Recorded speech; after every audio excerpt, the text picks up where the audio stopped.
And in this case, the mantle of the authority of the kingdom of God is to fight the demonic forces in the here and now.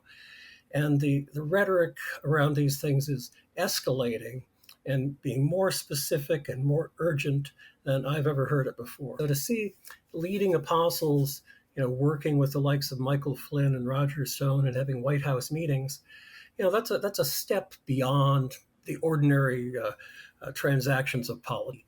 We saw religious rallies in the run up to January 6th. We saw the Jericho March, in which people marched around the Capitol and the Supreme Court blowing shofars in emulation of what God asked the Israelite army to do in the Old Testament they were going to conquer the walled city of Jericho. And God said, march around the city 7 times and blow shofars. And God blew in the walls of the city. And then the army came in, and the Israelite army came in and slaughtered everyone inside those walls. It was a genocidal act, and the shofars were God's call. That was the warning that God's forces are coming. Watch out!